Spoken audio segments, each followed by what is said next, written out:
The Kings close out the regular season and will face a very familiar opponent in the first round of the Stanley Cup Playoffs. That and more on this edition of Locked On LA Kings.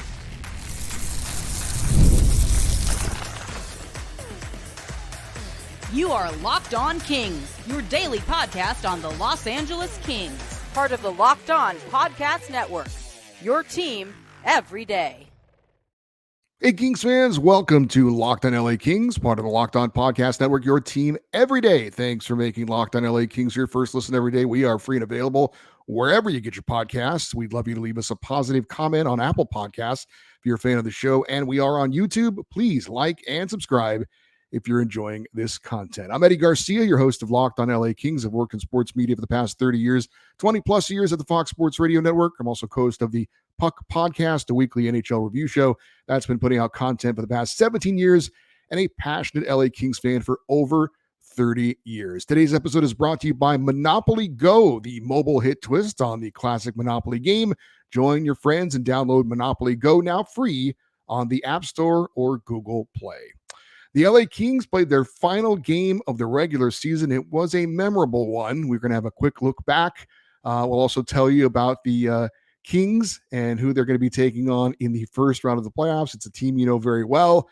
But before we get into that, we do want to look back on the final game of the regular season as the Kings hosted the Chicago Blackhawks. As for the game day lineup, the Kings would return to that 11-7 setup, the 11 forwards and the 7 defensemen. Jacob Moverar returned as the extra defenseman, while Alex Turcotte just called up from Ontario, and Arthur Kaliyev were the healthy scratches.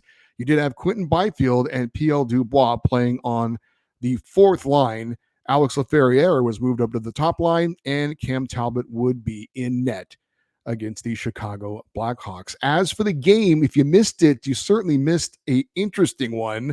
The Kings would fall behind 1-0 against one of the worst teams in the NHL, despite the fact that the Kings played a really solid first period. They outshot Chicago 14-4, but again, we're behind on the scoreboard, 1-0 after one. Kings, though, would come alive in the second period with 3 straight goals. Victor Arvidsson would score his 5th of the season to tie it up at 1.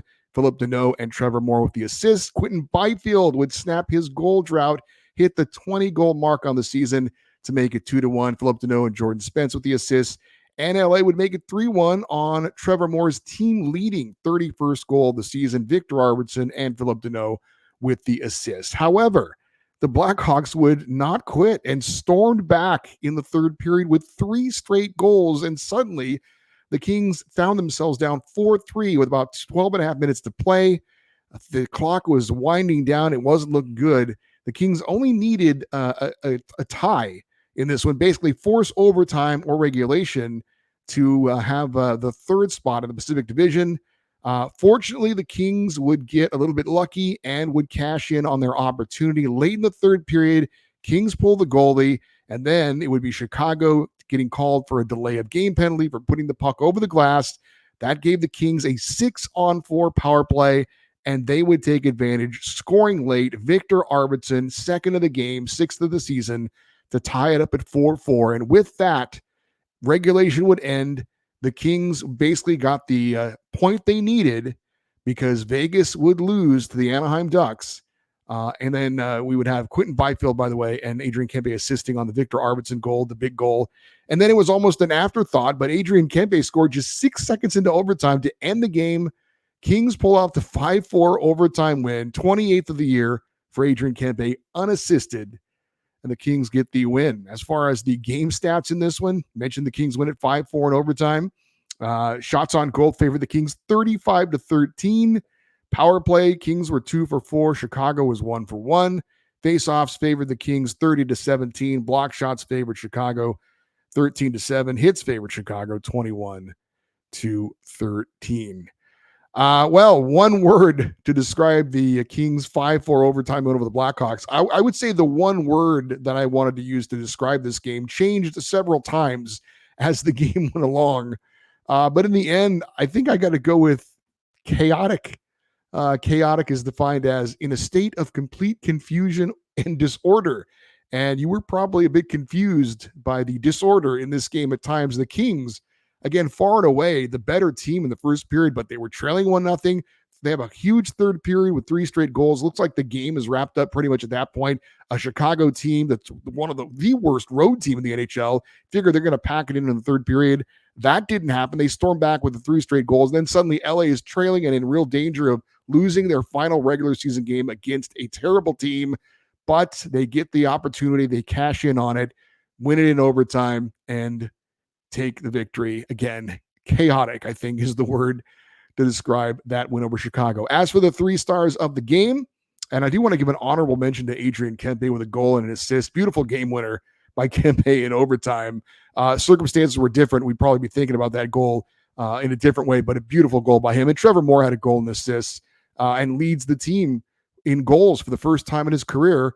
31 goals this season for Trevor Moore. Outstanding season. But the 3rd star for me is Phillip Danault. 3 assists. Has the primary assist on the first goal, skating a full circle around the net before setting up Victor Arvidsson.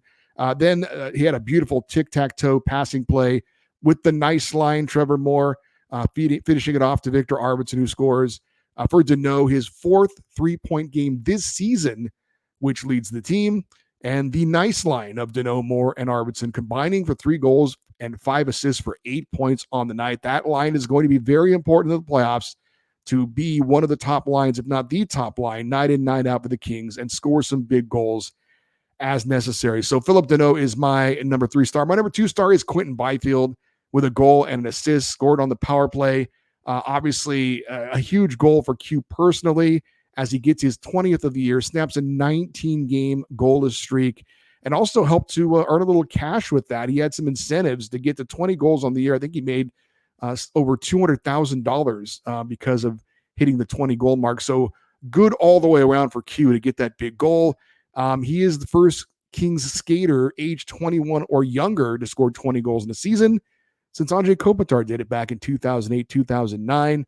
And I mentioned it on the show on Thursday. I wasn't a big fan of him being moved to the 4th line to try and spark him. But I'll tell you this, Q was flying in this game. From the opening faceoff, he helped set the tone early and had a fantastic game, resulted in him getting a goal, which was great to see. So again, great to see him get off the schneid and score a key goal to help the Kings win this game. And he's going to be a very important player in the postseason. I think he's going to need to contribute for the Kings to advance out of the first round.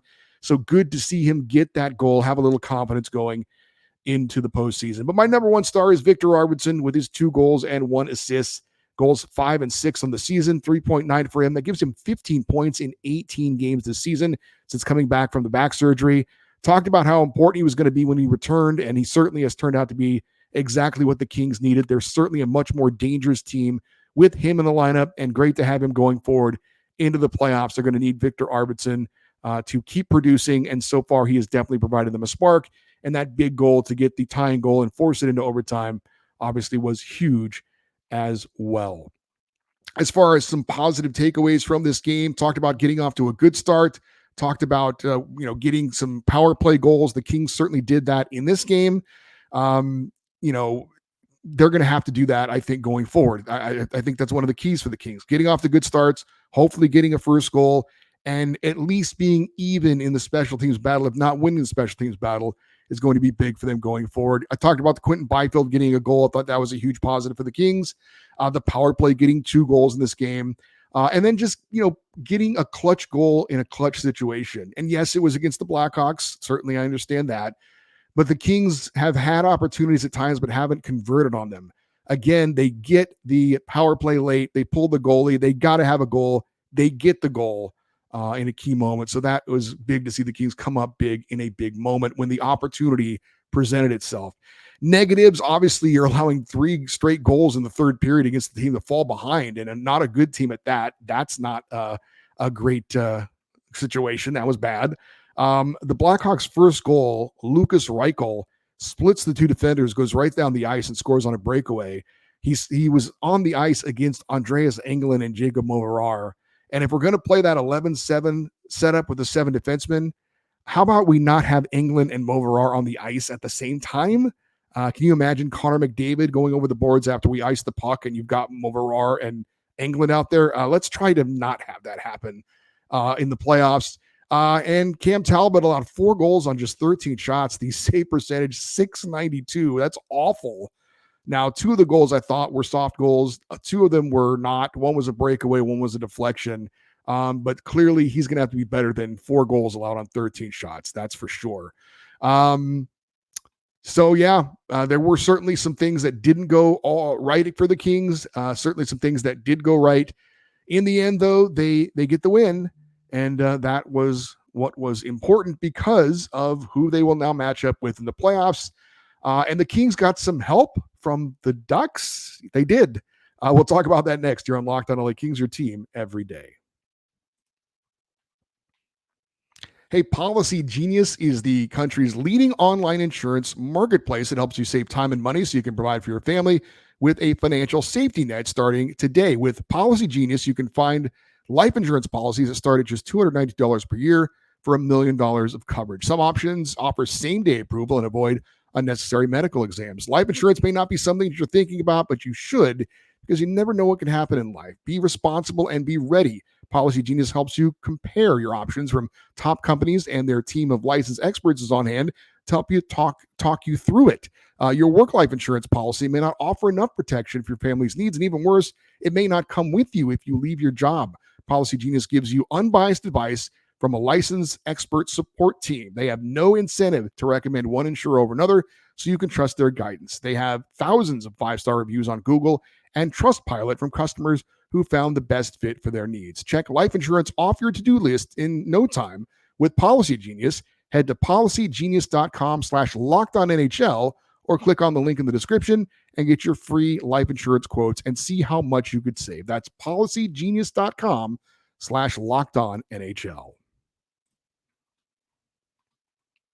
Well, we now know who the Kings are going to face in the first round of the Stanley Cup Playoffs, and it is the Edmonton Oilers for a 3rd straight year because our neighbors to the south, the Quackers, went into Vegas and hit the jackpot with a 4-1 win over the Golden Knights, who now have to play the number 1 seed in the West, the Dallas Stars, in the first round. I'll say it. Thanks, Ducks. Now, some of you might not agree with me, but I have said that this is the lesser of 2 evils. I would much rather play, and this is not any disrespect to the Oilers, I would much rather play the Oilers than the Dallas Stars. I don't care that the Oilers have eliminated us the last 2 seasons in the playoffs. I believe we have a better chance of beating them than the Stars. The Stars are 3-0 against us this year. They've outscored us 13-3. For the Oilers, we're 1-2-1 against them, but the one win we had was a shutout against them, and we also lost in a shootout. So we've been very competitive against the Oilers as far as the goals scored against. They've scored 11 goals against us. We've scored 9 against them. That's not 13-3. It's a lot more close. So again, it's not going to be easy, but I do think it was important for the Kings to face the Edmonton Oilers rather than the Dallas Stars, who may win it all when it's all said and done. At least, we'll see what the Kings can do as far as getting out of the first round. We wanted to share a quote with you from Kings forward Quentin Byfield. Talked about facing the Oilers for a 3rd straight time. He said, quote, "Yeah, we definitely want to beat them now. I think we owe them, but they're a really good team. They added a lot of great pieces at the deadline. They're going to be a tough out for sure, but they're a team that we really want to beat." End quote. And I've talked about it before, mixed feelings about maybe facing Edmonton. On the one hand, losing to them 3 years in a row would really suck, but just think if we do finally slay the dragon, if we beat the Oilers the 3rd time the charm, it's going to feel really, really good. As far as the playoff schedule, game 1 between the Oilers and the Kings is Monday, this coming Monday, April the 22nd in Edmonton. Game 2 will be Wednesday in Edmonton. The 2 games in Los Angeles, games 3 and 4, will be Friday and Sunday. Game 5, if necessary, Wednesday in Edmonton. Game 6 would be Friday in LA. And a potential game 7 would be Sunday, May the 5th in Edmonton, if necessary. Now, we are going to have a deep dive on this matchup, and we'll give you lots of analysis and opinions on this matchup coming up on our Monday show here on Locked On LA Kings. That show is going to be a very early release Monday morning, so you're going to have plenty of time to listen to it or watch it before the opening faceoff of game 1. We're going to put it out there early in the morning. It'll be there for your morning commute. You could check it out on your lunch break or your drive home before game 1 of the Stanley Cup playoffs get underway between the LA Kings and the Edmonton Oilers. There is nothing like playoff hockey. Can't wait. let's get it going. And by the way, tradition of the playoff beard will continue here on Locked on LA Kings. What I do is before the game, I go clean shaven. I'm going to start from scratch with a clean canvas, and hopefully by the end, when it's all said and done, if you're watching on YouTube, hopefully when it's all said and done, I will look like this at the end of it. This is my media credential from 2012. It's not focused all that well, but anyway, that was when the Kings went on to win the Stanley Cup. So I'm hoping to look very, very bushy and with a full beard when it's all said and done. But the playoff beard will start this coming Monday.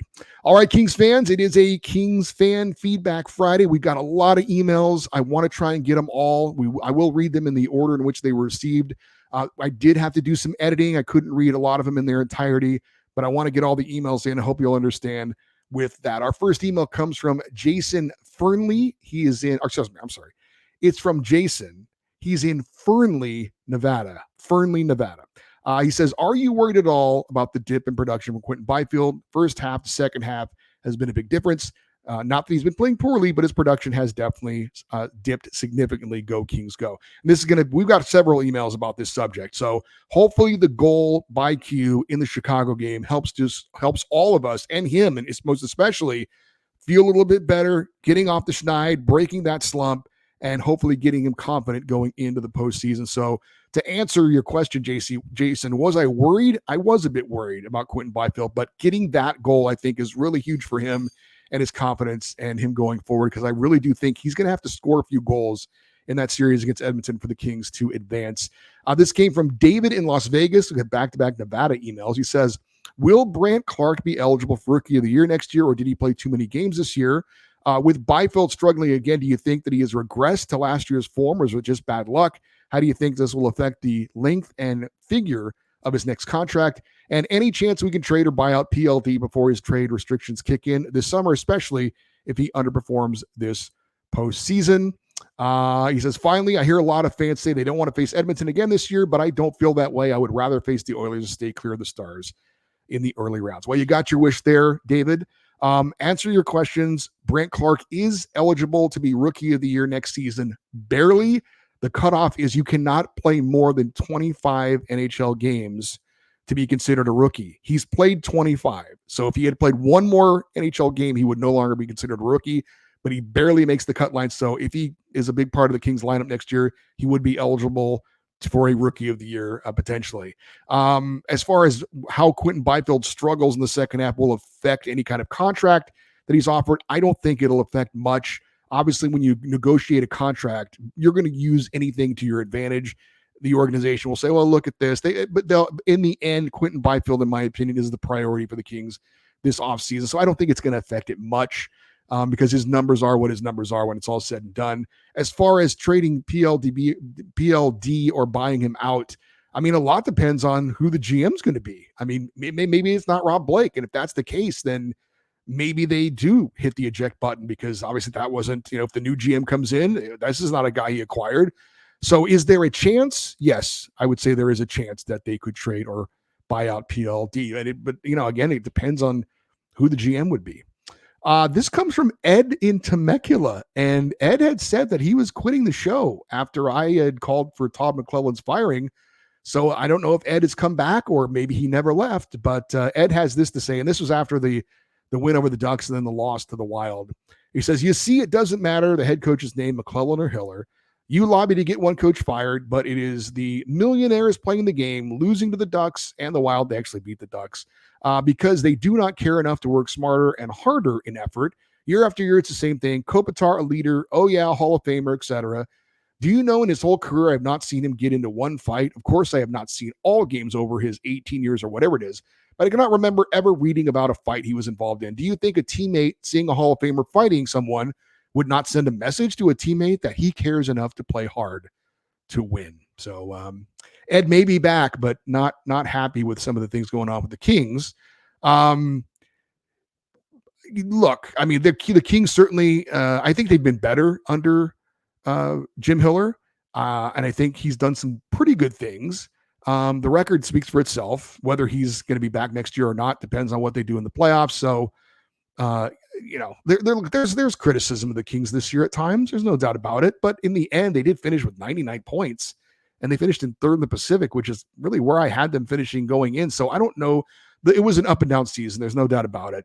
There were some really, really big highs. There were some pretty low lows, but in the end, they're in the playoffs. They got a chance to do something. What they do with it will determine how we ultimately look back on this LA Kings team. As far as Anze Kopitar getting in a fight, yeah, if he got in a fight, that would send a message to the other players. But do you really want Anze Kopitar getting in a fight, something he doesn't do?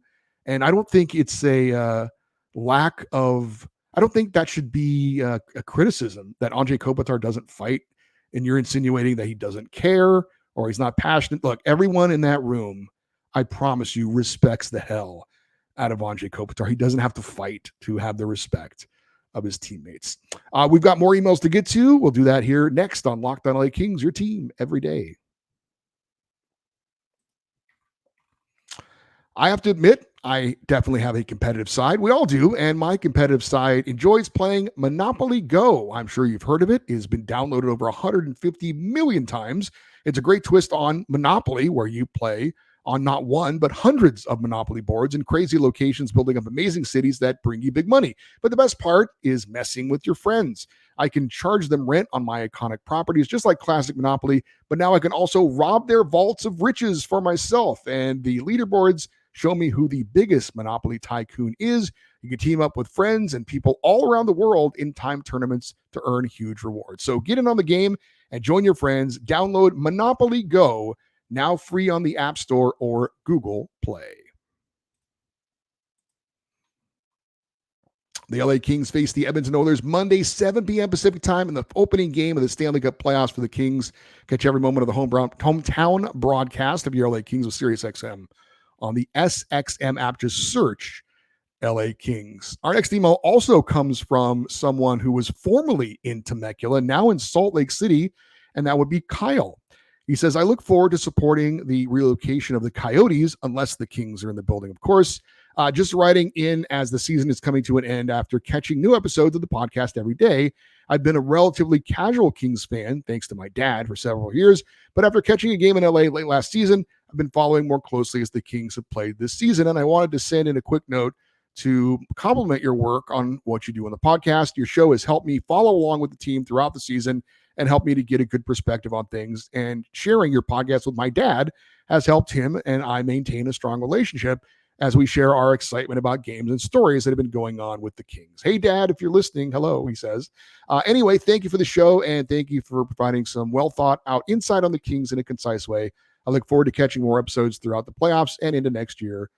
Go, Kings, go. That is very kind of you, Kyle. I really appreciate that. Like I said, the biggest compliment anyone can pay me is if I've helped them to be a better Kings fan or a more informed Kings fan or be more excited about the team, then that's awesome. Jeremiah in Hawthorne, he is an everydayer. He says, I have some concerns about Byfield, who hasn't scored in a while. I'm still worried about PLD as well. I don't trust him, and I really hope he steps it up in the playoffs, because if he doesn't, it's going to make Rob Blake look bad, and that could cost him his job. Hope to see you at the playoffs. I will be out at all the home playoff games for the LA Kings. Matter of fact, we have a potential meetup with fans before Game 4. More details coming up on that. There is the thought of if Pierre-Luc Dubois can turn it on in the playoffs, he'll erase a lot of the stink that he's had through the regular season. And that's true. If somehow he flips a switch and becomes this amazing playoff contributor, that would help a lot. But frankly, I will be very surprised if I see that. I think, this year, what we've seen is who he is. And you can make arguments on both sides of why that has been the case, some fair and some unfair. But look, if he turns it on and it is a difference maker, that would be amazing. I think if that happens, the Kings could obviously do some damage. But do I expect that to happen with him? I really don't. Don in North Hollywood sent an email. He was a lot of things about Quentin Byfield, talking about his struggles. He did offer one thing, though, that some of the other people had mentioned. He asked, is Byfield potentially playing through an injury, and that's why his production has fallen off in the second half?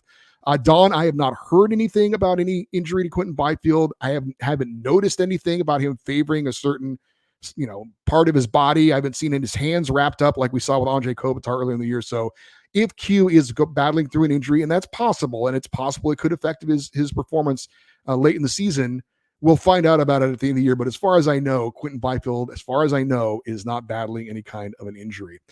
Brian in Los Alamitos says, a few days ago, I heard a disturbing rumor involving Quentin Byfield. The rumor was that the Montreal Canadiens may be preparing to offer sheet QB and would pay him up to $11 million per season. I know offer sheets to RFAs are considered bad manners among GMs. But if the rumor is true, do you think the Kings would match that offer? I think QB's had a great season. I was happy to see him get his 20th goal. I can't wait to see what he has in store for next year. I mean, there's no way he won't be on the team next year, right? Thanks for all your hard work, Eddie. You had another great season too. Well, thank you very much, Brian.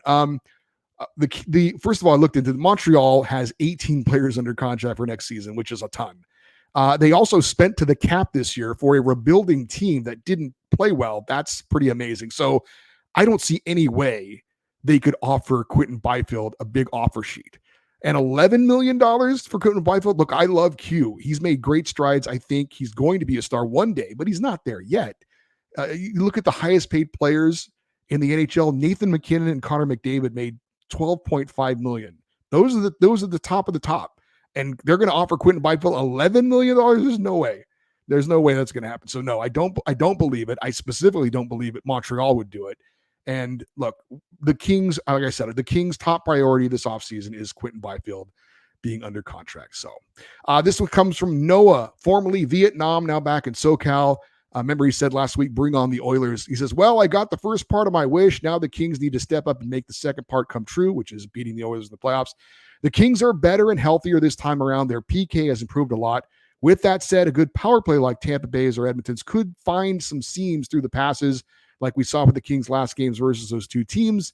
If, and it's a big if on how inconsistent the Kings have been over the last stretch leading the playoffs, if the Kings can play the whole series the way they did when they beat the Oilers 4-0 in Game 3 of the regular season series, I do like our chances. I'm concerned that the Oilers' heavy hitters will injure our players. My main worry is Arvidsson. Without him, the Kings' power play is close to being useless. With that said, let's go Kings. Let's finally beat these guys and let's get past the first round. Go Kings, go. Go Kings, go, and go Kings, go.